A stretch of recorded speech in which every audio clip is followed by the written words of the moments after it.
네, 여러분 안녕하세요. 오늘은 2차 세계대전에 대해 알아보도록 하겠습니다.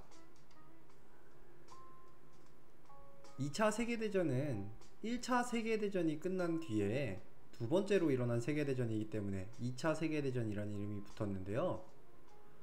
1914년부터 18년까지 있었던 1차 세계대전 이후에 세계가 약간의 평화기가 있었던 것 같아 보였지만 사실은 이 2차 세계대전을 준비하고 있었다 라고 봐도 무방할 것 같습니다. 2차 세계대전에 대한 사진들을 좀 볼 수 있는데요. 이렇게 전쟁의 참혹한 모습들, 그리고 다양한 신무기들, 그리고 결정적으로 여기 히로시마와 나가사키에 떨어졌던 원자폭탄 모습도 볼 수 있네요. 기간은 1939년 9월 1일부터 1945년 9월 2일까지. 이 1945년 8월 15일에는 우리나라 광복이 있었죠. 2차 세계대전으로 인해서 파생됐던 나라 중에 하나가 우리나라였습니다.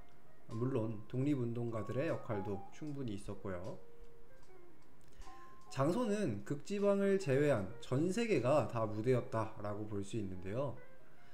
사실상 이 전쟁에 포함되었던 나라들이 너무 많았기 때문에 이런 일이 있지 않았나 싶은 생각이 듭니다. 그래서 교전국을 보면 연합국 vs 추축국 이렇게 둘의 대결이었다 라고 보면 되는데, 이 연합국이 미국이 포함되어 있었던 곳이고 이 추축국에는 독일이 포함되어 있었다 라고 보시면 될 것 같습니다. 유명한 지휘관들도 꽤 많이 나오는데요. 양측 다 하나씩 살펴보자면, 연합국은 루즈벨트 대통령, 그 다음에 트루먼 대통령, 스탈린, 조지 6세, 윈스턴 처칠, 샤를 드골, 그 다음에 대만의 장제스, 이런 사람들도 있고, 추축국은 히틀러, 그 다음에 일본의 천황과 군부 세력들, 그리고 무솔리니, 이런 사람들이 유명하다라고 볼 수 있을 것 같습니다. 이 전쟁의 결과는 우리 모두 다 잘 알다시피 연합국이 승리했고 추축국은 패전과 몰락을 거듭할 수밖에 없었는데요. 이로 인해서 초강대국 미국이 등장했고, 소련도 이후에 어마어마한 파워를 가지고 군비와 우주 경쟁에 많은 돈을 쏟아부었죠. 그래서 두 나라 사이에 냉전이 개막하게 되는 이런 결과로 맞이되게 됩니다. 현대 국제 정세가 만들어졌고, 두 번의 전쟁 이후에는 야, 이제 우리 더 이상 싸우지 말자 라고 얘기를 하면서 이 유엔이 창설됐어요. 우리 모두 다 잘 알고 계시는 이 유엔이 2차 세계대전 이후에 만들어졌다 라고 보시면 될 것 같습니다. 자, 그리고 식민 제국들이 쇠퇴하고 탈식민주의가 대두됐다 라고 얘기를 하는데, 이 식민 제국이 쇠퇴될 수밖에 없었던 이유가 미국이 승리했는데 미국은 식민지가 없었기 때문에 다른 나라들이 식민지를 가지고 있는 게 꼴보기 싫었던 거예요. 그래서 식민 제국을 없애자 이렇게 얘기를 했다고 합니다. 그리고 또 핵무기와 원자력 시대가 도래했다 이런 얘기도 있습니다. 그럼 한번 개요부터 살펴보도록 하겠습니다. 2차 세계대전은 1939년 9월 1일 나치 독일의 폴란드 침공에 의해 발발하여 나치 독일, 파시스트 이탈리아, 일본 제국 3국을 중심으로 한 추축국과 이에 미국, 대영제국, 소련, 중화민국이 이끄는 연합국이 맞서면서 1945년 9월 2일 일본이 항복할 때까지 총 6년 동안 이어진 대규모의 전쟁이다. 이 45년 9월 2일에 일본이 항복했다라고 얘기가 나오는데, 이미 이 앞에 있었던 독일과 이탈리아는 항복을 했고 일본만이 마지막에 끝까지 남아서 싸우고 있었죠. 1차 세계대전 이후 21년 만에 일어난 세계대전인 이 전쟁은 인류 역사상 최대 규모의 전쟁으로 미국과 소련이 새로운 초강대국으로 부상하게 함과 동시에 전세계의 정치, 경제, 사회, 과학 등 다양한 분야에 지금까지 지대한 영향을 끼친 전쟁으로 평가받는다.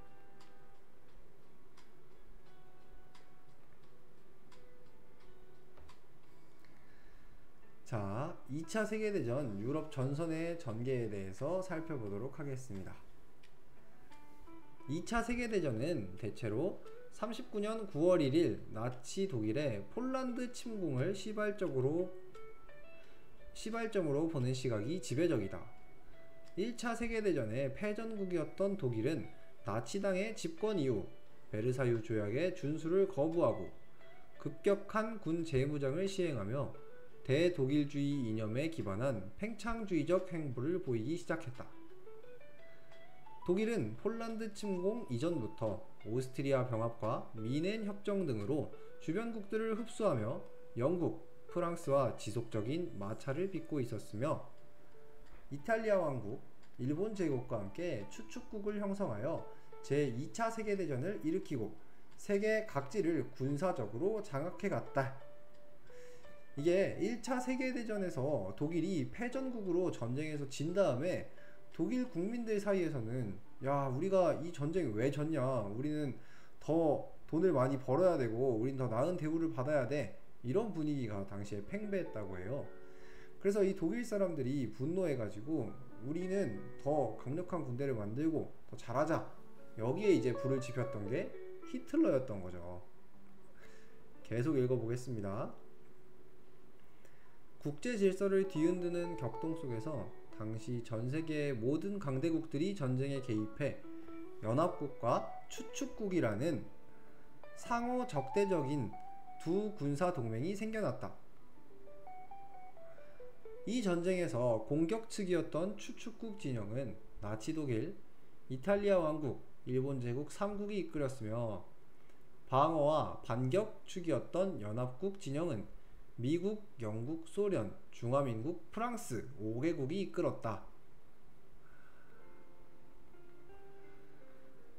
30개국 이상에서 수천만이 넘는 군인들이 참전하고 유례없는 수준의 물자와 자원이 총동원되었으나 애초부터 사실상 연합국에 비해 추축국은 상대적으로 국력이 부족했다.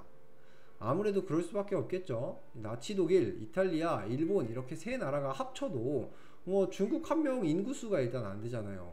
근데 여기에 더해서 그 당시에 미국이랑 영국이랑 소련이랑 프랑스까지 있으니까 전쟁이 장기전으로 가면 갈수록 연합국이 유리할 수밖에 없었던 게 사실입니다.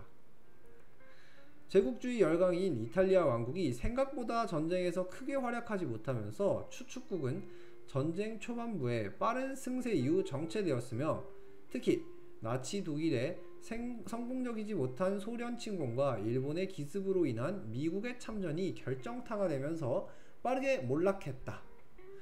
네, 여기서 얘기했다시피 이 이탈리아가 전쟁을 생각보다 어마어마하게 못했다고 해요. 그리고 이 독일이 소련을 침공했는데 여기서 실패하고 일본이 진주만 기습을 통해서 미국을 공격했다가 오히려 미국이 참전하게 될 계기가 만들어지면서 이 전쟁이 완전히 기울게 됐다, 지금 이런 얘기를 하고 있거든요. 이 독일이 소련을 막았던 것에 대해서 이 소련 사람들이 굉장히 자부심 있는 것 중에 하나가, 이 소련 사람들은 나폴레옹도 막았고 히틀러도 막았고 이 전 세계에서 가장 유명했던 독재자들을 상대로 모두 다 전쟁을 막아냈던 경험이 있다, 이렇게 소련 사람들, 지금 러시아 사람들이 그걸 되게 자랑스러운 역사로 생각한다고 하네요. 가장 먼저 졸전을 거듭하던 이탈리아 왕국이 종전보다 2년 앞서 무솔리니를 축출하고 항복해 연합국으로 진영을 바꾸었으며 나치 독일은 연합국이 노르만디 상륙작전과 바그라티온 작전으로 서동 양쪽에서 반격에 돌입하자 급격히 전황이 어두워졌다. 결국 독일은 1945년 봄 베를린 공방전에서 수도 베를린이 함락되던 중 아돌프 히틀러가 피로분커에서 권총 자살을 한 후 얼마 지나지 않아 항복하였으며 마침내 마지막 추축국이었던 일본 제국도 미국의 히로시마, 나가사키 원자폭탄 투하로 핵 공격을 맞고 소련의 침공까지 겹치자 쇼와 덴노가 오금 방송을 통해 연합군에 대한 무조건 항복을 선언하며 2차 세계대전은 연합국의 승리로 끝나게 되었다. 전쟁 과정에서 연합국과 추축국에 의해 참혹하고 반인륜적인 전쟁 범죄가 발생하였으며 이로 인해 수많은 무고한 민간인들이 희생당했다. 특히 유대인이라는 특정 민족을 아예 절멸시키려고 했던 나치의 조직적이고 체계적인 제노사이드인 홀로코스트, 전 세계의 사람들에게 큰 충격을 주었다.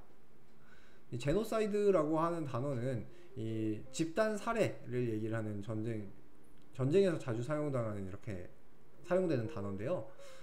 사실은 굉장히 안 좋은 범죄이기 때문에 전쟁에서는 이런 것들을 최대한 막기 위해서 국제 규약들도 있고 협약들도 있지만 잘 안 지켜지는 게 사실입니다. 지금 일어나고 있는 러시아 우크라이나 전쟁에서도 이게 잘 안 지켜지고 있는 것 같아서 굉장히 아쉬움을 이렇게 드러내는 인권 단체들이 많은 걸 봤는데요. 2차 세계대전 때는 이게 극단에 달했어 가지고 이 홀로코스트, 유대인들을 집단 학살했던 히틀러의 범죄, 이게 가장 큰 문제로 남아있죠. 전쟁 막바지에는 나치 독일과 일본 제국은 자국민들까지 인간 방패로 사용했으며 전쟁에서 이탈하려는 자국민들을 대량 학살하기까지 했다. 전쟁 이후 추축국의 전범을 처벌하기 위해 각각 뉘른베르크 군사재판과 극동 국제군사재판이 실시되어 독일과 일본의 전범을 재판했고, 이들 중 핵심적인 수괴들은 사형 선고를 받고 교수형을 당했다. 추축국의 반인륜적인 전쟁 범죄는 세계 인권선언에 지대한 영향을 미치게 됐다. 이 뉘른베르크 군사재판에서는 되게 유명한 사건이 하나 있었는데, 이 아이히만이라고 하는 사람이 등장을 합니다. 여기서 자기가 난 그냥 관리로 이 죽이라고 했기 때문에 죽였을 뿐이다, 이렇게 얘기를 해가지고 이 한나 아렌트라고 하는 기자가 여기서 이걸 가지고 책을 쓰는데, 이 책이 굉장히 히트를 쳤어요. 그 책이 예루살렘의 아이히만이라고, 나중에 꼭 시간 내시면 읽어보시면 굉장히 좋은 책입니다. 총 5천만 명에서 8천만 명의 인명이 희생되었다라고 얘기를 하는데, 이것도 사실은 더 많을 수도 있다라고 얘기를 해요. 그래서 여기도 보면 학자들 사이에 통일된 통계는 없다, 이렇게 얘기를 하죠. 그래서 인명이 희생됐고, 가공할 재산 피해를 발생시킬 이 전쟁으로 인해 오랜 시간 세계를 지배한 제국주의와 유럽의 식민 제국들은 완전히 몰락했다. 기존에 열강이던 독일, 프랑스, 이탈리아 등은 전쟁으로 완전히 박살나버렸고, 승전한 최후의 대규모 식민 제국인 대영 제국 또한 대전에서 막대하게 소모된 국력으로 인해 세계 무대에서 뒤로 물러날 수밖에 없었다. 여기서 사실은 유일하게 이득을 봤다라고 할 수 있는 국가가 미국이랑 소련인데, 이 두 나라의 특징은 뭐냐면 이 2차 세계대전에서 가장 메인으로 전장터가 되지 않았던 그런 공간들이었습니다. 이 소련은 영토 안으로 독일이 물론 쳐들어오긴 했지만 나름대로 선방해냈다라고 볼 수 있고, 그리고 또 공산주의의 형님 국가로서 잘 살아남을 수 있었고요. 미국은 뒤에서 공장을 만들어 가지고 군수 물품만 많이 냈기 때문에 다른 유럽 국가들, 직접 전장이 됐던 유럽 국가들보다는 피해가 덜할 수밖에 없었어요. 그래서 대영 제국과 같이 식민지를 비교적 온건하게 놓아준 경우도 있었고, 프랑스같이 전쟁까지 벌이며 악착같이 식민지를 포기하지 않으려는 경우도 있었으나, 결과적으로 식민제국들은 패권을 상당수 내려놓을 수밖에 없었다. 지금도 영국 제외하고 예를 들자면 호주나 뉴질랜드 같은 국가들 보면은 이 영국 국기가 그려져 있는 걸 볼 수 있죠. 그게 영국이 식민지를 온건하게 놓아주면서, 야, 우리 식민지 풀어줄 테니까 대신에 우리 왕만 섬겨, 이렇게 얘기해갖고 영연방이라는 걸 만들었고, 프랑스는 아직도 안 풀어준 식민지들이 있어요. 굉장히 국제적으로도 욕을 많이 먹는데, 여기서 나오는 이득이 너무 어마어마해서 아직 프랑스는 이걸 다 포기하지 않았다고 하네요. 그 대신 미국과 소련이라는 새로운 초강대국들이 등장해 냉전과 형제 국제 정세의 발판을 마련했으며, 역사상 최초로 사용된 핵무기는 전쟁사, 나아가 인류에게 완전히 새로운 국면을 가져다 주었다. 2차 세계대전 이후로도 많은 역사적 사건들이 있었음에도 오늘날까지도 현재의 국제 정세는 2차 세계대전 이후 확립된 질서를 배경으로 움직이고 있으며, 구유럽식 제국주의와 전체주의적 파시즘은 이 전쟁을 기점으로 국제사회에서 대부분의 세를 잃어버린다 라고 얘기를 하고 있습니다. 자, 발단을 볼까요? 여기 보면은 이 히틀러가 연설하는 장면이 나오는데, 히틀러가 사실은 여러분 독재자가 아니라 이 독일 국민들이 투표로 뽑은 사람이에요. 그래서 우리 또 투표를 굉장히 잘해야 됩니다. 자, 2차 세계대전이 일어난 원인은 1차 세계대전의 패배로 인한 독일 제국의 무기력한 붕괴와 대공황으로 인한 전 세계적인 불안, 소련으로 대표되는 사회주의 세력의 확대에 대한 불안 등 명확하지 않고 복잡하다. 그렇죠. 우리 사람 사는 게 어떤 문제 하나 때문에 막 문제가 있고 아니고 그런 게 아니라 굉장히 다양한 문제들이 얽혀 있는 거. 여기서도 똑같았던 겁니다.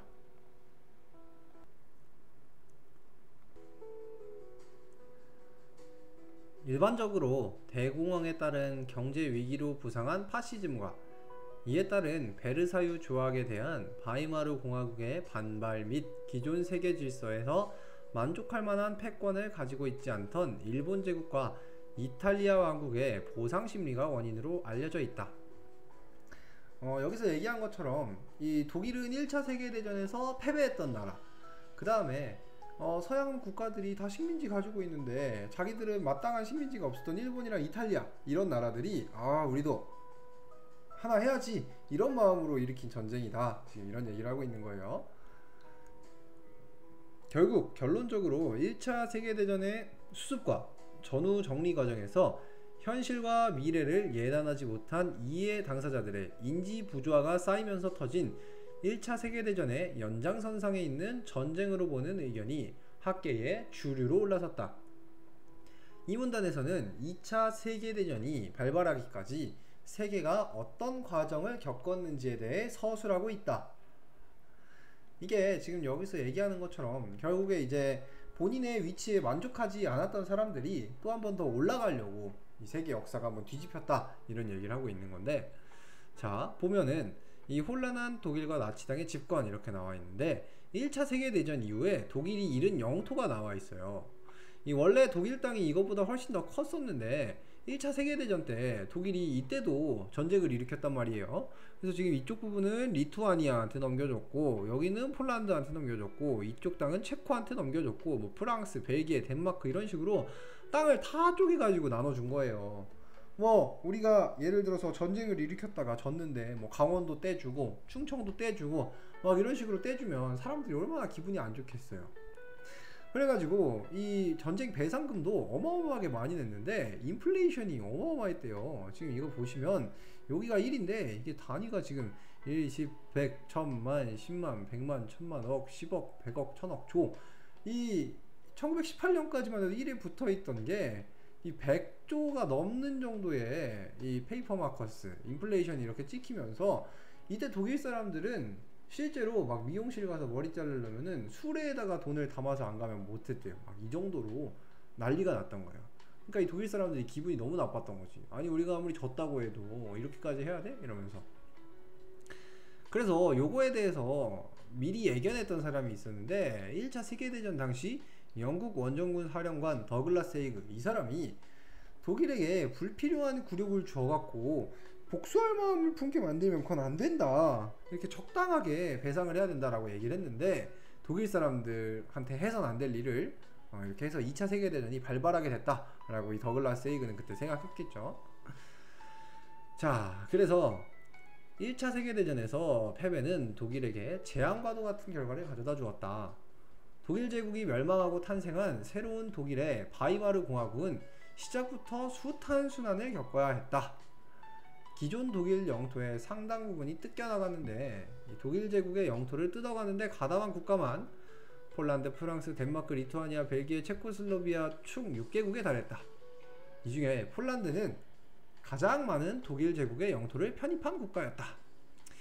이 원래 이웃끼리 사이가 잘 안 좋잖아요, 국제 정세를 보면은. 그래서 폴란드도 사실 독일이랑 옛날부터 사이가 안 좋고 되게 많이 싸웠어요. 그래서 이때 1차 세계대전 끝나고 폴란드는 기분이 좋았을 거야. 근데 이것 때문에 2차 대전 때 제일 먼저 쳐들어갔던 나라가 폴란드였던 것도 있겠죠.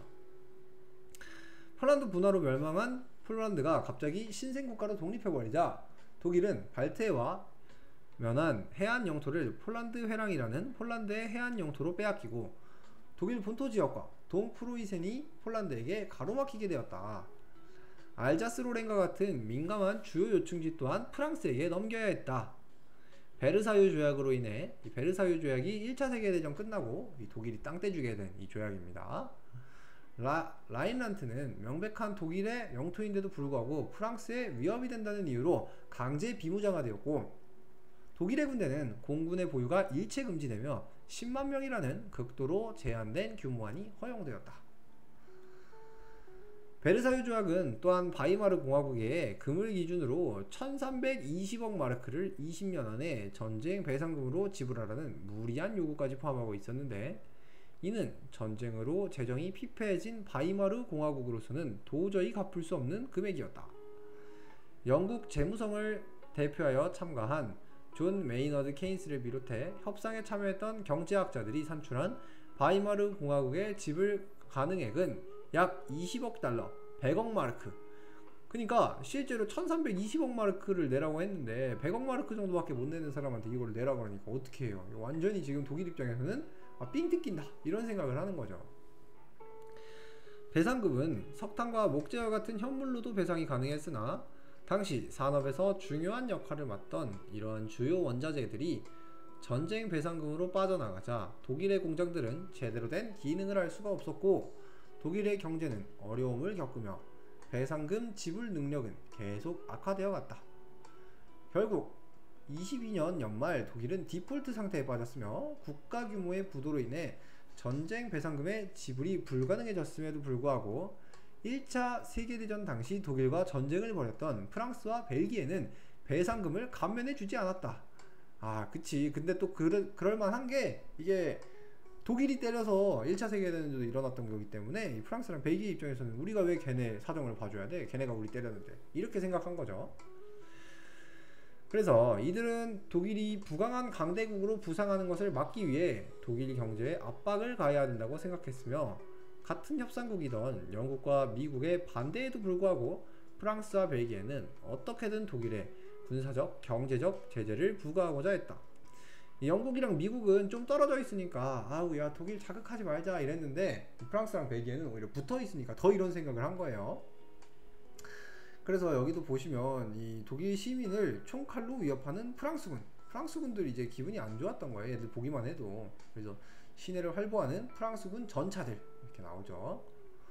그래서 여기 보면은 독일 시민을 폭행하는 프랑스군 이런 얘기가 나오는데, 나중에 이제 독일 사람들이 이것 때문에 프랑스 사람들에게 더 반감을 가지고 그런 마음을 가지게 만들었던 장치가 되었죠. 이런 건 22년 말 독일이 배상금으로 지급할 예정이었던 석탄과 목재가 6개월 가까이 연체되자 배상위원회는 독일의 채무 불이행을 선언했고, 23년 1월 프랑스와 벨기에는 배상금을 직접 받아내겠다는 명목으로 엄연한 독일의 주권하에 있던 루르 공업지대를 군대로 무력 점령하기에 이른다. 그러니까 지금 떼인 돈을 받으러 간 거죠. 자, 그래서 프랑스군과 벨기에군이 루르를 점령하자 현지 독일인들은 상당히 반발했고, 이들은 비폭력 저항과 시민 불복종 운동을 통해 프랑스와 벨기에에게 항의 의사를 나타냈다. 헌데 이에 대한 프랑스의 대응이 전세계적인 비난을 불러일으키는데, 프랑스군이 독일 민간인들을 사보타주, 그러니까 첩자 혐의를 씌워가지고 처형시켜버리기 시작한 것이다. 이렇게 희생된 독일인들은 2년간 130명가량으로 추정되고 있다. 2년간 130명이면 뭐 별로 안 많지 않나? 한데 한 달에 한 5명씩 계속 이렇게 죽은 거예요. 그러니까 이 루르 지역 사람들은 독일이 안 낸 건데 왜, 물론 우리도 독일이긴 한데 왜 이걸 여기 와서 뜯어가냐 이러면서 비폭력 저항으로 시작을 했는데, 프랑스 사람들은 1차 세계대전 때 얻어맞은 게 있으니까 이 자식들 돈 안 낼라 그러네? 이러면서 이제 사람들을 또 죽이고, 악순환이죠 이런 것들이. 유럽 한복판에서 평시에 외국의 민간인들의 처형한 이 사건이 일파만파 퍼지자 프랑스 정부는 맹렬한 국제적 비난에 직면하게 되었다. 그쵸. 지금은 이제 독일이 2차 세계대전을 일으킨다는 걸 모르니까, 이거는 지금 전쟁 끝나고 난 다음에 돈 내기로 한 사람들이 돈 빨리 안 준다고 지금 그냥 사람 패 죽인 거잖아요. 그래서 세계적으로는 독일을 동정하는 여론이 커지기 시작했으며, 협상국이던 영국과 미국도 프랑스를 비난하기에 이른다. 프랑스의 동맹국인 폴란드와 체코슬로바키아는 독일과 경제적으로 연계된 점과 프랑스의 이런 행동이 독일이 소련과 더 긴밀한 관계를 맺게 만들 것을 우려한 것 때문에 점령에 반대했다. 이러한 국제적 외교 문제와 경제적 문제를 가지고 있던 프랑스는 막대한 부채를 지고 있던 미국과 영국의 비난에 민감할 수밖에 없었고, 결국 독일 배상금 부담을 완화시켜주는 도스안에 찬성한 채 1925년 7월과 8월에 걸쳐 점령지에서 철수했다. 그쵸. 이 프랑스 입장에서는 이 독일이랑 문제도 있지만 영국이랑 미국이 안 도와주면은 앞으로 경제가 더 어려워지니까 이것 때문에라도 어쩔 수 없이 빠져나갔어요. 그러나 프랑스와 벨기에 철수에도 불구하고 이미 독일 경제는 배상금과 점령으로 인해 많은 상처를 입은 상태였다. 도스안의 채택부터 무리한 배상금 지불을 하기 위해 외화를 사기 위해 독일의 화폐였던 파피어마르크를 무식하게 찍어냈고, 이는 곧 독일의 초인플레이션을 불러일으키게 된다. 루르 점령 당시 독일인들에게 프랑스와 벨기에를 향해 총파업을 통해 대항하라고 지시한 독일 정부의 방침 또한 인플레이션을 악화시키는 데 일조했다. 1922년 말 약 160마르크였던 베를린의 빵 한 덩이는 1923년 말에 일어선 이거 2천억 마르크가 되어 있었다. 160마르크가 2천억 마르크가 되어 있었다. 이거 1년 만에 이런 상황이 온다면 진짜 정치가 너무 혼란하고 이 히틀러 같은 사람들이 안 나올 수가 없는 구조가 된 거예요. 이렇게 사람들이 힘드니까 그렇게 선동하는 사람 한 명 나오니까 바로 다 따라온 거죠. 나라는 초인플레이션에 허덕이고 공산당이 허구한 날 폭동을 일으키며 국가 안에서는 배후 중상설이 돌아 시민들 간에 불신을 만들고 외국 군대가 전쟁 배상금 갚으라고 강도처럼 쳐들어와 자국 시민들을 처형하는 동안 아무것도 하지 못하던 바이마르 공화국 정부에 많은 독일 국민들은 실망과 분노를 느꼈다. 그쵸. 프랑스가 쳐들어왔는데 독일 정부가 아무것도 못하고 있다? 이거는 또 완전 다른 얘기거든요. 이 사건은 독일 정치에서 기존 중도 좌파 성향의 독일 사회민주당과 중도 우파 성향의 독일 중앙당 양쪽에게 불신을 안겨주었으며 우익 극우 정당의 형성을 가속화했다. 특히 이 과정에서 아돌프 히틀러라는 위넨의 한 지역 정치인이 위넨 폭동을 통해 독일 전국 수준의 네임드 정치인으로 크게 부상하게 된다. 자, 이 위넨 폭동이 근데 실패를 했어요. 그래서 체포당한 히틀러는 24년 2월 26일 반역죄로 기소되어 특별법정에 섰고, 히틀러는 자진하여 바이마르 공화국 정부 전복에 대한 모든 책임을 짊어지고 나서 그의 뛰어난 언변을 통해 바이마르 정부를 격렬하게 비난했다.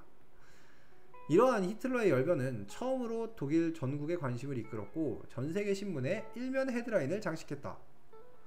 히틀러의 재판은 24일간 이어졌으며 이 재판이 널리 알려짐에 따라 국가에 대한 그의 사상과 감정을 전국에 표명할 수 있는 기회를 얻을 수 있었다. 그러니까 이 사람도 안 좋은 쪽이긴 한데 결국에 난 놈은 난 놈인 게 본인을 재판하는 과정을 본인의 쇼케이스로 사용한 거잖아요. 자, 역사에 이름을 남긴 사람들은 다들 이 깜냥이 대단한 것 같습니다. 재판을 담당했던 판사는 극우 민족주의 사상에 공감하는 인물이었고, 재판이 그의 정치적 텃밭이던 뮌헨에서 열린 덕분에 방청객들도 히틀러를 우호적인 사람들이 가득 찼대요. 결국 이러한 점이 겹쳐 히틀러는 금고 5년형, 반역죄인데 금고 5년형, 편안한 옥중 생활을 즐기며 나의 투쟁, 이 히틀러의 자서전 이거죠. 이거를 집필하다가 8개월이 조금 지난 후 주 정부에 의해 가석방이 되었다. 사실상 뭐 그냥 책 쓰고 나왔어요. 석방된 히틀러는 정치 노선을 바꾼다. 기존의 폭력적 쿠데타를 통한 정권 탈취라는 베니토 무솔리니식 방법론을 버리고 선거 등을 통해 합법적으로 권력을 거머쥐는 의회주의 노선을 채택하게 되었다. 그러니까 이 보니까 자기 인기가 꽤나 있으니까 이 투표를 해도 되겠다 이런 생각이 드는 거예요. 그전에는 학부였을 때는 그냥 해야겠다 했는데, 그럼에도 의외로 29년까지 나치당은 전국적으로 큰 힘을 쓰지 못했는데 독일의 경제가 차츰 회복되고 서방과의 관계가 안정화되어 가면서 어려운 경제와 외부의 적에 맞서지 못하는 무능한 정부라는 나치당의 캐치프라이즈가 힘을 잃었기 때문이다. 그래서 이 양극화가 안 되려면은 사실 사람들이 잘 먹고 잘 살면은 정치에 크게 관심을 잃게 되면서 양극화가 많이 해소가 됩니다. 이 사람들이 잘 먹고 잘 사는 거, 이게 사실 정치에서 제일 중요한 부분인 것 같아요. 그러던 와중 히틀러에게 이 호재가 발생하는데, 미국발 대공환이라는 거대한 경제 위기가 터지고 유럽의 경제가 아수라장이 되자 독일의 경제도 난장판이 되기 시작했다. 여기도 보시면 이 주가가 1926년부터 29년까지 쭉 오르다가 쫙 떨어지고 있고, 다른 나라 실업률인데 이 독일 같은 경우에는 29년까지만 해도 그래도 10% 초반을 유지하고 있었다가 쫙 올라갔죠. 이 미국이랑 영국도 만만치 않았는데 독일은 실업자가 30%에 넘었어요. 지금 어마어마해요. 자, 그러니까 이 사회 전반에 정치적 극단주의가 다시 한번 팽배해지면서 바이마르 공화국 체제에 대한 의심과 분노가 쌓이기 시작했어요. 이때 나치당은 혜성처럼 등장해 전국을 집어삼키기 시작했으며, 1928년 총선에 고작 2.6%에 그치던 득표율이 대공황 시기이던 1930년 총선에서는 18.6%로 수직 상승을 했대요. 거의 뭐 이 정도면은 9배 상승했으니까 어마어마하게 성장한 거죠. 그래서 원내 제2당으로 도약하기에 이르렀대요. 이어진 1932년 대통령 선거에서 히틀러는 당시 전쟁 영웅 출신의 거물 정치인이던 힌덴부르크를 상대로 36.7%의 득표율을 얻으며 튼튼한 정치적 입지를 다지게 되었어요. 그러니까 뭐 야당이기는 했어도 히틀러와 이제 더 이상 무시할 수 없을 정도의 큰 사이즈의 정치인이 된 거예요. 뒤를 이은 1932년 7월 총선에서 나치당은 37.4%로 230석, 마침내 원내 1당까지 올라가게 됩니다. 이 히틀러의 인기가 올라갈수록 히틀러가 주도하고 있던 나치당의 인기도 같이 올라갈 수밖에 없었겠죠. 그래서 이 의회 해산으로 치러진 1933년 총선에서는 44%의 득표율을 얻은 뒤 의회 내 비나치 우파와 협력해 아돌프 히틀러에게 정권을 부여하는 수권법을 통과시키며 바이마르 공화국의 민주주의에 죽음을 알렸다. 야, 결국에는 이게 사실은 민주주의가 죽었다라고 얘기를 하지만 이 총선에서 44%의 득표율을 히틀러가 얻었다라고 하는 거 굉장히 무서운 겁니다. 사실은 이 민주주의의 맹점이 여기서 나오는데요. 이 44%라는 득표율이 과반수가 안 넘었지만 다른 사람들이 히틀러를 이기지 못했기 때문에 이 절반도 선택 안 한 이 사람이 마음대로 할 수 있는 상황이 만들어진 거죠. 야, 그래서 여기 보시면 이 니른베르크 전당대회 결집한 인파들이 진짜 어마어마하죠. 히틀러 초상화도 있고. 쿠스 형은 왜 이렇게 했나 참 옛날부터 궁금했어요. 자, 그래서 뭐 우리의 마지막 희망 히틀러 이렇게 하면서 선거 문구도 나왔어요. 자, 힌덴부르크 대통령의 사망 이후 그의 대통령직까지 겸하게 된 히틀러는 피러 자리에 올랐고 모든 야당들은 철저히 탄압되었다. 이렇게 전 유럽을 공포로 몰아넣을 나치 독일이 탄생했다. 독일에 대한 승전국의 무리한 징벌 의식과 대공황으로 무너져 내린 세계 경제가 그 배경이었다. 나치 독일은 중공업과 군수산업의 집중 육성을 통한 경기 회복을 이끌어내었고 실업률은 점차 낮아지기 시작했다. 그러니까 이게 실력이 아예 없었다면 그냥 뭐야 쟤도 그냥 별거 없네 이랬을 텐데, 이게 또 히틀러가 한 다음에 경기 회복을 시키네 이러면 또 사람들이 할 말이 없잖아요. 자, 그래서 이렇게 독일은 히틀러의 손아귀에 들어갔고 일본은 그 와중에 군국주의화가 되고 있었는데, 여기 보시면 당시에 우리나라 먹고 있었고 여기 러시아 영토인 이 지역 사할린 지역도 지금 먹고 있는 것을 볼 수가 있어요. 그리고 여기 보면은 이 대만 지역 이쪽도 일본의 영토하에 내려가 있죠. 일본 제국은 메이지 유신 이후 성공적인 근대화를 이룩하며 많은 발전을 이루어냈다. 청일전쟁에서 승리하여 타이완 섬을 얻고, 원래 중국 거였는데 청일전쟁에서 이겨서 뺏었죠. 청나라한테서. 러일전쟁에서 승리를 해서 남사할린과 대한제국을 병합하기에 이르렀다. 특히 1차 세계대전 시기에는 전쟁으로 바꾸던 유럽 국가들을 상대로 많은 수출을 하며 경제적으로도 아시아의 신흥공업국으로 떠오르며 경제적 부와 다이쇼 데모크라시로 민주주의의 정치적 자유를 맞이해 전성기를 누릴 수 있었다.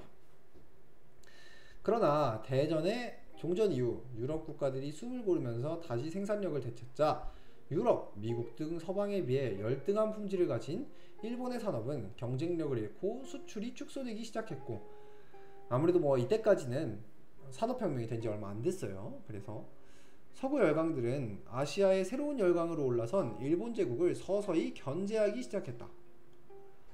20년간 이어져 오던 영일 동맹은 깨져버렸고, 열강들의 압박으로 조인한 워싱턴 해군 군축 조약에 의해 해군 규모를 제한받게 되었다. 이 와중에 닥친 관동 대지진은 일본의 주요 인구 밀집 지역이자 경제권인 수도권을 초토화시켜 일본 경제에 엄청난 타격을 주었다. 설상가상으로 1927년 쇼와 공황과 29년 미국발 대공황이 덮치자 일본 경제는 더욱 수렁에 빠지게 된다. 이런 상황에서 정치에 군부의 입김이 점차 짙어지기 시작했다. 자, 그래서 극우 보수 세력과 청년 장교층은 국민들의 불만 감정을 앞세워 정부에 대한 암살 및 쿠데타를 일으켰으며, 관동군은 민간 정부의 통제를 무시한 채 멋대로 날뛰며 만주를 침략하고 청나라 마지막 황제였던 선통제를 꼭두각시로 세워 괴뢰국인 만주국을 세웠다. 만주사변 이후 일본의 산업은 크게 성장했으나 자체적으로 자원은 매우 부족해 해외 수입으로부터 크게 의존하였고, 그런 상황에서 천연자원이 넘치는 만주의 점령은 일본의 생명줄로서 크게 지지받았다. 그러나 만주국에 대한 세계의 여론이 부정적으로 흐르자 군부는 국제연맹을 탈퇴해 정부를 압박했고, 일본은 국제연맹을 탈퇴하고 사실상 고립주의 외교로 나아가게 되었다. 이누카이 스요시 내각이 만주에서 일본군을 철수시키려는 움직임을 보이자 이누카이 스요시 총리가 급진파 장교들에게 암살당하고, 후임으로 군인 출신의 사이토 마코토가 총리가 되어 정당 정치를 단결시키자 군부가 본격적으로 정치에 개입하기 시작했다. 일본 정치를 장악해가던 군부는 크게 두 가지 파벌로 나뉘어 있었다. 하나는 황도파로, 이들은 일본의 모든 재벌, 기득권 등을 타파하고 쇼와 천황에게 전권을 부여하여 국가적인 개조를 실시하자는 일명 쇼와 유신을 주장하는 세력이었고, 다른 하나는 통제파로, 이들은 황도파의 주장에 크게 반대하며 자본주의와 입헌군주제의 유지, 강화를 주장했다. 황도파가 주장하던 쇼와 유신은 30년대 극우 사상가들의 목표로 일본의 부패한 기득권층을 처단하고 천황에게 모든 권력을 집중시키자는 매우 국가주의적인 사상이지만, 한편으로는 당시 일본에 만연하던 빈부격차와 사회 불안을 내면에 담고 있다. 1920년대 후반 일본은 대공황으로 말미암은 경제 악화, 미국의 1924년 이민법과 중국의 동북 역치로 인해 만주에서의 영향력을 대폭 상실하는 등 대외상 불안전화로 말미암아 군부 급진 세력이나 우익단체를 중심으로 한때 좋았던 시절 메이지 유신의 정신 부흥과 천황의 친정을 주장하는 목소리가 극도로 높아졌다. 대외적으로는 서방과의 관계를 중시하고 소련에 대한 공격을 주장했다. 통제파는 이러한 황도파의 주장에 반대했다. 이들은 군의 문민 통제가 존중되고 입헌 군주제가 유지되어야 한다고 여긴 것은 물론 소련과 중국에 대한 외교적 입장도 정반대로 대립했다. 암살당한 이누카이 스요시 총리 이후 집권한 사이토 마코토 내각에서 황도파는 통제파에 밀려 서서히 중앙정계에서 밀려났으며, 이로 인해 불만이 쌓이자 36년 2월 26일 20대 청년 황도파 장교들이 쿠데타를 일으켜요. 이게 2.16 사건이라고 우리에겐 잘 알려져 있지 않지만 일본 근대사에서는 굉장히 중요한 사건으로 사람들이 받아들이고 있는 사건 중 하나입니다. 2.16 사건이 일어난 당시 이미 황도파가 육군성 중앙을 장악한 통제파에 상당히 밀려난 대로 한거한 황도파 장교들은 대거 20대 소위가 대위까지 된 이 청년 장교들이었어요. 이들은 초기 도쿄의 주요 정부기관을 점거하고 사이토 마코토, 타카하시 고레키오, 스키 간타로 등 일본 최고위층 인사들을 대거 습격해 대다수를 살해했다. 황도파의 최우선 목표였던 당시 현직 일본 총리인 오카다 게이스케는 겨우 이들을 피해 차량으로 탈출할 수 있었다. 그러나 가장 중요했던 쇼와 천황이 황도파의 반역 행위에 매우 격노하면서 상황이 급반전되었다. 처음에는 스스로의 부덕을 탓하며 당황한 천황이었지만 스즈키 간타로를 비롯해 쇼와 덴노가 신임하는 주요 충신들이 쿠데타군에 의해 살해당하거나 중상을 입은 것이 결정적으로 쇼와 천황의 노여움을 초래했다. 결국 이 원대 복귀 명령이 떨어졌고 황도파는 순식간에 명분을 잃고 혼란에 빠져 일부는 자결을 시도했다. 다음날 군부는 병력을 2만 명 이상 투입해 본격적인 무력 진압 태세에 돌입했으며 육군뿐 아니라 해군 또한 해군 대장 출신의 사이토 마코토가 살해당한 것에 분노해 함대를 끌고 와 진압에 참여했다. 자, 그래서 결국 황도파는 투항하기 시작했고 2월 29일 오후 2시 무렵 병사관들과 하사관들이 먼저 투합했고 5시에는 장교들 중 노나카 대위랑 고노 대위가 자결을 해서 나머지는 동시에 체포됐고 파면과 동시에 재판에 회부되었다. 그래서 현역 총리 암살 사건이었던 5.15 사건을 일으킨 이들이 가벼운 처벌을 받은 전례가 있으므로 이들도 그와 비슷한 처분을 기대했으나 천황이 화가 났죠. 또 심지어 천황의 이름을 팔아먹은 데다가 본격적인 쿠데타였기 때문에 중형이 선고돼서 이들은 천황패와 만세를 외치면서 총살이 되었다 라고 합니다. 자, 이렇게 황도파가 자멸해버리자 사실상 군부 내에서 통제파가 굉장히 큰 힘을 가지게 되었고요. 이들은 당초의 결성 목적 본분으로부터 천천히 빗나가 합법적으로 정부에 압력을 가하거나 자신들과 맞지 않은 정부의 외교 정책에 대해 통수권 침범을 방패로 공공연히 비협력적인 태도, 행동을 취하는 군파벌로 변해갔습니다. 그래서 사실상 2차 대전 때 일본의 전황을 이끌었던 것은 일본의 군부였다라고 이렇게 할 수 있는데요. 그래서 세계대전이 끝난 다음에 일본의 히로히토 천황이 미국에 의해서 사면을 받을 수 있었던 이유 중에 하나도 군부의 꼭두각시였다 이런 이미지로 해서 천황을 이렇게 사면시켜줬거든요. 그런 것들이 다 당시에 일본의 군부가 굉장히 힘이 셌기 때문에 일어난 일이다 라고 볼 수 있을 것 같습니다. 자, 그래서 이 2차 세계대전이 발발하게 되었는데요. 33년 정권을 잡은 이후 나치 독일에서 히틀러의 권력은 점차 견고해져 갔습니다. 독일의 대규모 실험 문제가 상당히 안정되었으며 독일은 베르사유 조약을 그냥 파기해버리고 급격한 독일군 재무장을 추진하며 주변국들을 향한 팽창주의적 행보에 나서기 시작했어요. 유럽 국가들은 이를 견제하고자 했지만 서로 삐걱거리기 바쁠 뿐이었는데요. 일종의 핀피 현상 같은 거라고 보면 될 것 같습니다. 닝비 현상, 핀피 현상 기억하시죠? 본인들에게 이득이 되는 거는 시설들은 서로 가져오려고 하고, 핀피 같은 경우에는 본인에게 이득이 되지 않는 것들을 서로 막 미루는 건데, 이 마찬가지로 당시에 유럽에 있던 국가들은 이제 우리는 우리 돈을 자국에 쏟고 싶지 이렇게 다른 나라랑 전쟁하기가 싫어 이래가지고 이 히틀러가 이렇게 쳐들어오고 있고 막 이렇게 일본이 이렇게 막 하고 있는데도 불구하고 뭐 저러다 말겠지, 설마 우리까지 쳐들어오겠어? 이런 안이한 태도를 가졌다고 합니다. 그래서 일본도 내전으로 분열되고 약화된 중국을 노리며 제국주의적 확장을 꾀하고 있었다.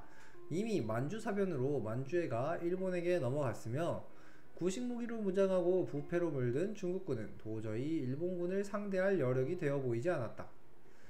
한편 이러한 일본 제국의 제국주의 팽창을 못마땅해 하던 서방 국가들과 이미 대규모 식민지를 지닌 서구 열강이 후발주자인 자국의 성장을 억제하려고 보는 일본 간의 대립은 더욱더 심해져 갔다.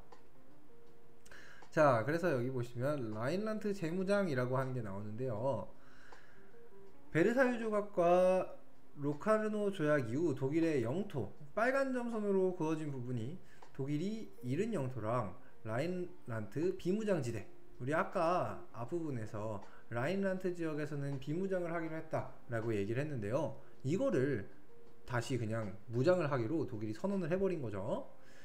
그래서 베르사유 조약에 따라 독일은 프랑스의 위협이 될 수 있는 독일 서부의 상당 부분인 라인강 서쪽 혹은 동쪽 50km 이내의 모든 영토에 군대를 진출하는 것이 금지되었고, 1925년 로카르노 조약은 라인란트의 영구적인 비무장 상태를 재확인했다라고 볼 수 있어요.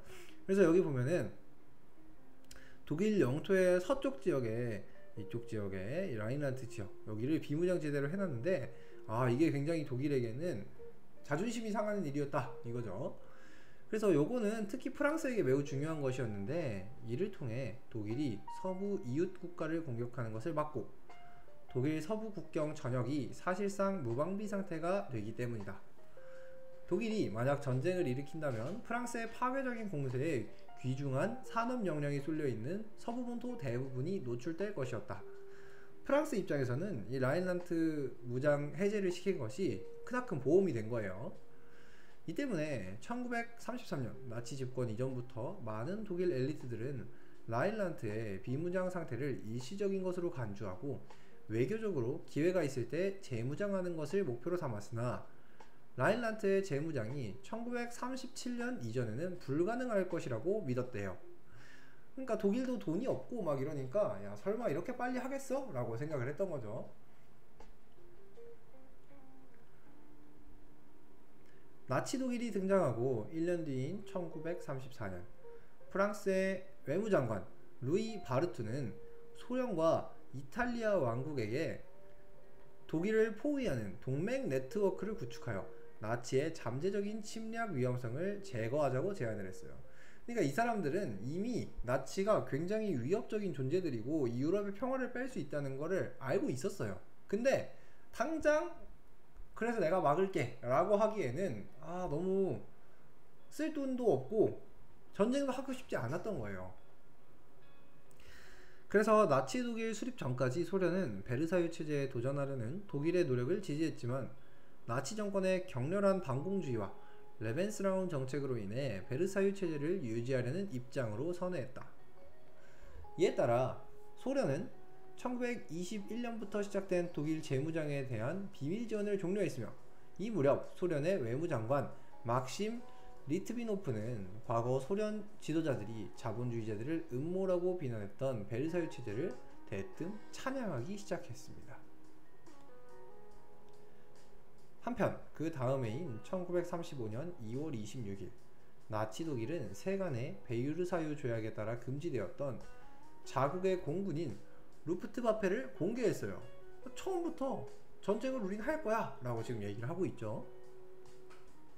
2주 있다가는 군의 재무장을 대대적으로 공표하며 육군의 규모를 조약이 제한하고 있는 인원 이상으로 확대하고 징병제를 시행하면서 베르사유 체제를 점점 대담하게 무시하게 됩니다. 이에 1차 세계대전의 승전국이었던 영국, 프랑스, 이탈리아는 1935년 4월 14일 이탈리아의 스트레사에 있는 마조레 호수에 모여 스트레사 전선이라는 대독일 동맹을 체결하게 됩니다. 프랑스는 여기서 멈추지 않고 소련과도 상호 원조 조약을 체결하고 폴란드, 체코슬로바키아와 같은 독일 인근 동유럽 국가들과 동맹을 맺었습니다. 이론상으로 보면 독일은 사방으로 포위되어 이도저도 못하는 상황이었는데, 프랑스는 이를 통해 독일뿐 아니라 소련의 동유럽 진입도 차단할 수 있는 두 마리 토끼를 잡았다 라고 생각을 했어요. 그러나 이 포위망은 이탈리아와 영국이 삐걱이며 무너지기 시작하는데요. 먼저 이탈리아는 당시 외교적으로 다른 목적을 가지고 있었어요. 이들에게 스트레사 전선이란 단순히 독일을 견제하는 것이 아니라 영국, 프랑스와 동맹을 맺음으로써 곧 있을 이탈리아의 에티오피아 침략에 위의 두 나라의 간섭을 배제하는 것이 주된 목적이 있었기에 전선을 공고히 하는데 소극적이었어요. 이 무솔리니 아저씨는 이 에티오피아를 이렇게 침공을 했거든요. 이뿐만 아니라 아프리카에 있는 북부 아프리카 지역을 여러 번 차례 침공을 하면서 이곳에 대한 침략 야욕을 드러내고 있었어요. 그 사이에 이 영국과 프랑스가 괴롭히지 않기를 바랬을 뿐인 거죠. 영국 또한 스트레사 전선에 적극적이지 않았는데 1차 세계대전에서 막대한 인적, 경제적 피해를 입은 영국은 종전 이후 10년간 국방비를 긴축했고, 이런 경향은 대공황으로 인해서 더욱 심화되었어요. 이런 상황에서 영국은 독일에 대항하여 대규모 군대를 배치하는 것을 주저할 수밖에 없었죠.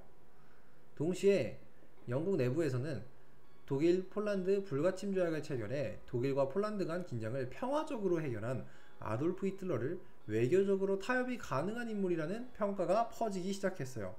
정확히 얘기하면 그렇게 믿고 싶었던 거죠.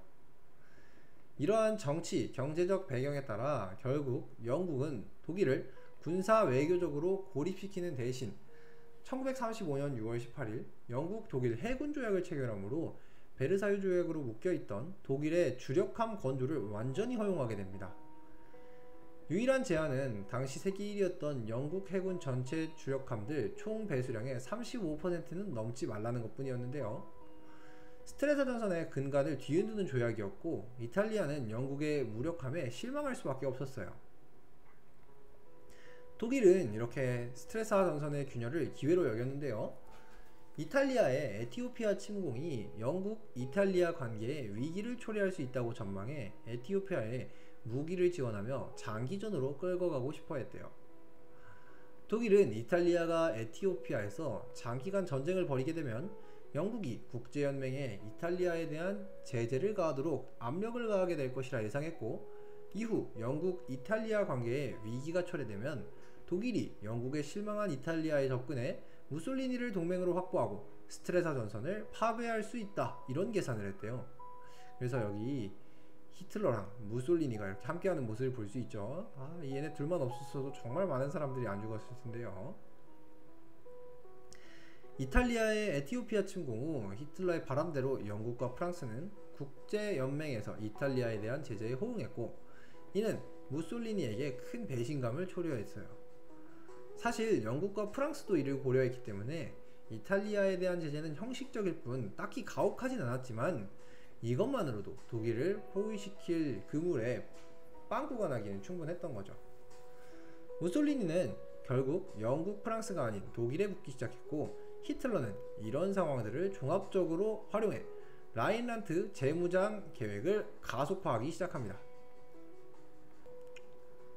마침내 1936년 3월 1일 히틀러는 국제연맹이 이탈리아에 대한 석유 제재 관련 논의로 인해 에티오피아에 시선이 쏠린 틈을 노려 독일군 22,000명, 지역경찰 14,000명을 라인란트에 진주를 시켰습니다. 그날 히틀러는 독일 국회에서 라인란트가 재무장되었다고 발표했으며, 동시에 독일과 달리 세계 모든 국가에서는 자국 군대를 국토 내 어디로든 움직일 수 있다는 점을 들어 베르사유 조약이 독일에 불공정한 것이라고 또 열변을 토했어요. 독일 전국이 이 라인란트의 재무장 소식에 열광을 했는데요.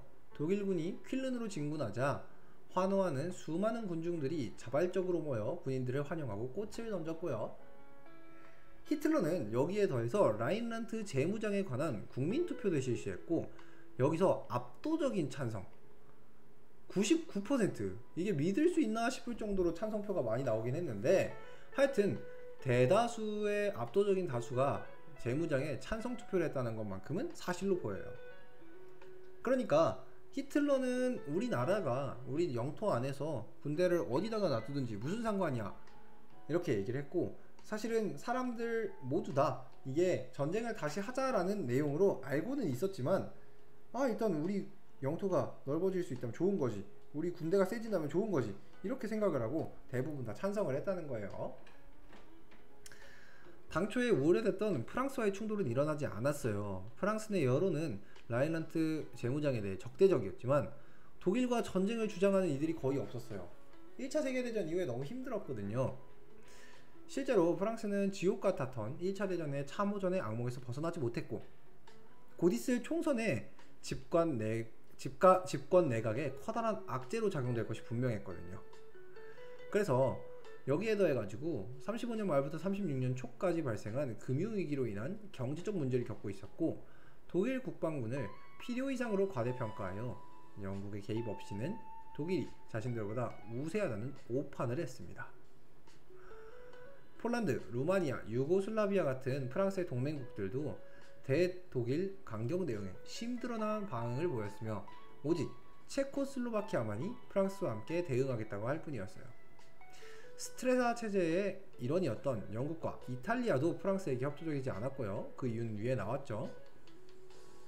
이탈리아는 에티오피아 침공으로 영국과 프랑스가 국제연맹에서 자국에 대해 경제제재를 결의한 것에 대한 앙심으로 무솔리니가 직접 라인란트 재무장을 공개적으로 인정한다라고도 얘기를 했어요. 영국 여론도 상당히 독일에게 우호적이었는데요. 영국 국민 상당수는 히틀러가 위반했다는 베르사유 조각이 애초에 불공정했다는 점에 주목을 했으며, 영국이 이 불공정한 조약을 지키기 위해 전쟁을 할 필요가 없다고 믿었어요. 그러니까 이 사람들은 계속 전쟁을 일어날 수도 있는데 하기 싫은데 그냥 안 일어날 거라고 믿자, 히틀러를 믿자, 이렇게 생각한 거예요. 그래서 이 스탠리 볼드원 영국 총리는 영국이 독일에 대한 군사행동을 할 이유가 적고, 여론 또한 전쟁을 지지하지 않을 것이라고 지적했고, 영국과 독일이 전쟁을 벌이면 일본이 영국의 아시아 식민지를 노릴 수 있다는 점도 이야기를 했죠. 프랑스가 할 수 있었던 건 국제연맹에 독일에 대한 경제제재를 결의하는 것밖에 없었으나, 이에 찬성한 나라는 오직 1935년 체결된 프랑스 소련 상호 원조 조약을 지키려고 했던 소련뿐이었습니다. 다른 대부분 국가들에게 독일에게 경제제재를 가한다는 건 아직 대공황의 그늘에서 벗어나지 못한 자국 경제에 스스로 사형 선고를 내리는 것과 다름없었기 때문에 주저할 뿐이었죠. 소련 역시 한 달 뒤인 1936년 4월 독일, 소련 간의 무역협정이 체결된 점에서 보듯 어디까지나 프랑스에 대한 외교적 제스처에 불과했고, 실제로는 독일에게 그다지 적대적으로 할 생각이 없어 보였습니다. 결국 프랑스는 대독 강경 대응을 포기하고 라인란트 재무장을 인정할 수밖에 없었는데요. 이는 이제 독일이 앞으로 어떤 군사적 액션을 취해도 이상하지 않을 수밖에 없는 상황까지 이어지게 됩니다. 한편 일본의 상황도 만만치가 않았는데요. 1931년 만주사변 덕에 일본은 대공황 여파에서 빠르게 탈출할 수 있었어요. 그로 인해 중일 관계는 돌이킬 수 없는 최악에 도달했고, 일본은 제1차 상하이 사변까지 일으켜 상하이에 교도부를 만들고 친일 괴뢰 국가인 만주국을 설립한 뒤 국제연맹을 탈퇴합니다. 언젠가 중화민국과 일본 제국 사이에 전면전은 필연적인 것으로 여겨지고 있었고, 중국 군벌 지도자 장쉐량은 장제스에게 더 이상 공산당 토벌 작전을 중단하고 일제에 맞설 것을 요구하며 시안 사건을 일으킵니다. 당시에 장제스가 마오쩌둥 잡으려고 눈이 뒤집어져 갖고 일본이 쳐들어오는데도 공산당만 때려잡고 있었거든요. 장시량의 쿠데타군에 의해 납치되었던 장제스는 장시량의 요구 조건을 수용하면서 석방됩니다. 그렇게 서로를 적수로 여기던 장제스와 중국 공산당 지도자 마오쩌둥의 2차 국공합작이 시작됩니다. 그래서 이때 보면은 이 중국군과 일본군이 각각 어디에 배치되었느냐, 이걸 이렇게 볼 수 있어요. 한편 1937년 7월 7일 베이징 인근에는 신축 조약의 영향으로 일본군이 주둔하고 있었는데, 야간에 한 일본군이 갑자기 실종되는 사건이 발생을 했어요. 이때 이 현장 지휘관이었던 무타구치 레냐, 이 사람이 구실로 삼아가지고 갑자기 독자적으로 중국군에 대한 공격을 개시했고, 이는 훗날 루거우 차오 사건으로 불리게 됩니다. 이로 인해서 본격적인 중일전쟁의 트리거가 당겨지게 된 거예요. 분개한 장제스는 더 이상 일본의 침략 행위를 참을 수 없었고, 루산 성명을 발표해 일제의 침략에 끝까지 함전할 것을 선언했습니다. 그러나 일본 제국은 이를 전쟁 선포로 간주하고 대규모 병력을 전개해 국경 일대와 상하이를 침공하면서 중일전쟁이 발발하게 됩니다. 자, 중국군보다 훨씬 우월한 전투력을 지닌 일본은 방어선을 무너뜨리고 중국의 수도 난징을 점령했어요. 이 과정에서 30만 명 이상의 중국 민간인들을 학살했고, 이 난징 사건, 난징 학살이라고 불리는 이런 사태를 만들었는데요.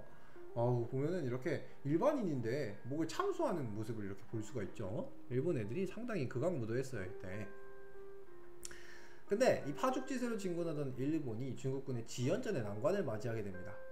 당시 낙후되었던 일본군의 군수 능력으로는 거대한 중국 대륙에서 펼쳐지는 지연전을 완전히 파괴할 수가 없었기 때문입니다.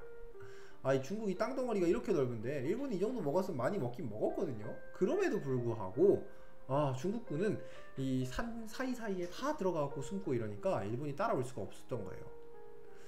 일본은 국가총동원법까지 제정해 조선에서 물자를 강제로 공출했어요. 한편 일본 제국의 침략 행위는 주변국의 적개심을 증가시켰고, 미국은 언젠가 터질 일본과의 전쟁을 상정해 중국 측에 군수물자를 지원하고 플라잉 타이거즈를 비롯한 외인 부대를 파병해 지원했어요. 그리고 이 천연자원과 각종 정밀 기계류를 금수 조치하기 시작했고, 자원을 해외에서 받는 일본에겐 치명적이었죠. 심지어 1940년 석유도 수출하지 못하게 했는데요. 일본 제국의 전쟁 경제는 치명상을 입었고, 일본 군부는 슬슬 미국과 동남아시아에 대한 침략을 진지하게 고민하기 시작합니다. 이는 후에 태평양 전쟁의 도화선이 되기도 하는데요. 일본은 이로 인해 1940년 나치 독일과 이탈리아 왕국과 삼국 동맹 조약 체결로 추축국의 일원이 됩니다. 자, 오늘은 이렇게 2차 세계대전이 발발하기 전까지 어떤 배경이 있었는지에 대해서 함께 이야기해봤는데요. 오늘도 영상 끝까지 시청해주셔서 감사합니다. 저는 다음 시간에 좀 더 재미있고 유익한 영상으로 돌아오겠습니다. 감사합니다.